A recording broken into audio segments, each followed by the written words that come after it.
pagi. Ini VT 547 ya. Pada podcast terbaru, Profesor Ferry Latuhihin kembali dia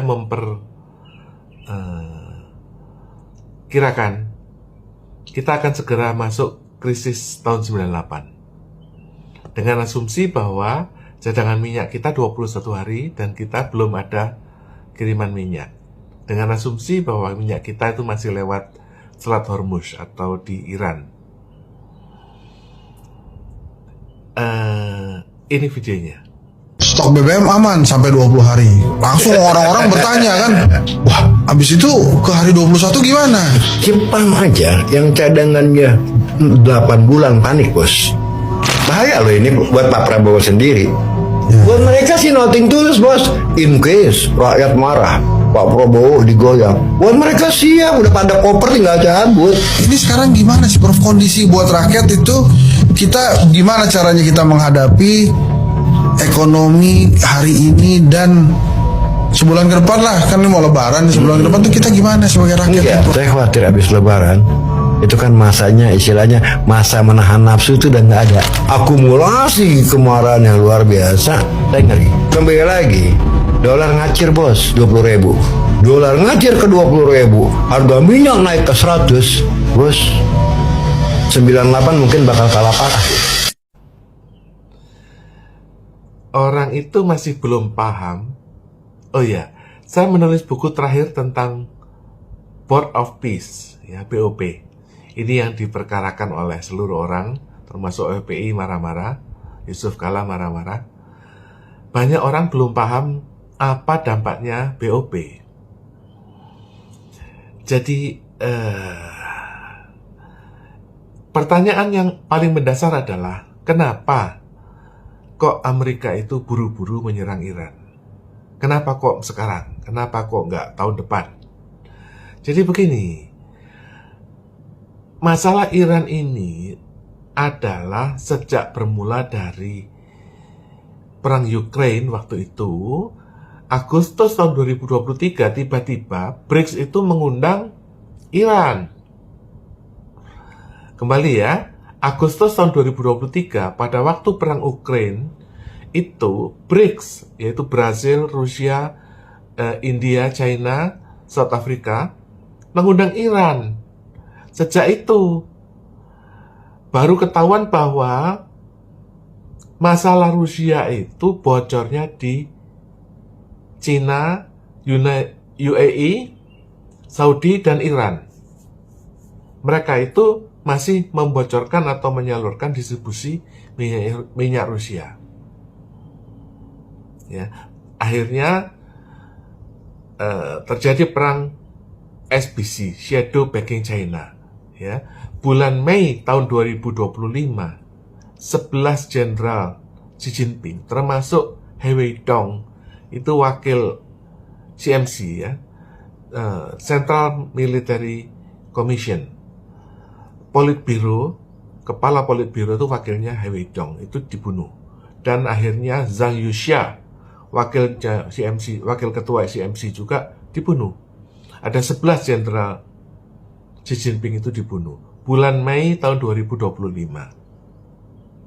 Oke, oleh karena itu langsung 6 bulan kemudian, yaitu bulan Februari tahun 2026, 6 bulan setelah perang SBC, Shadow Banking China, langsung China resesi. Sekarang terjadi krisis di kepemimpinan militer China.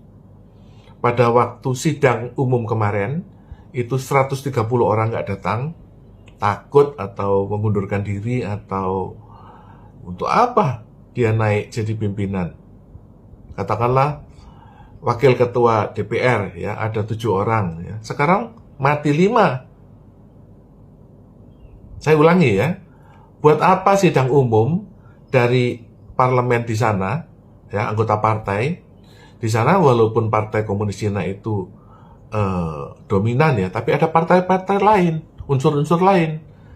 130 orang nggak hadir pada sidang umum. Mereka nggak ada yang mau ditunjuk jadi ketua DPR. 5 dari ketua DPR itu mati di Cina, termasuk wakilnya Zhang Yuxia dan He Weidong. Oleh karena itu, 6 bulan setelah perang SPC Shadow Banking China, ketahuan bahwa Iran itu adalah partnernya Cina, sama-sama. Jadi Iran itu diembargo Amerika, tapi China tetap membeli minyak dari Iran. Oleh karena itu yang diserbu adalah kemudian Iran. Untuk apa? Untuk menyetop China. Kalau enggak, Anda ingin tahu berapa besarnya China ya? Ini ekonomi terakhir menurut GDP PPP atau Purchase Parity. Ekonomi Cina 43 triliun, itu lebih dari ekonomi Amerika GDP 31 triliun. Ini grafiknya.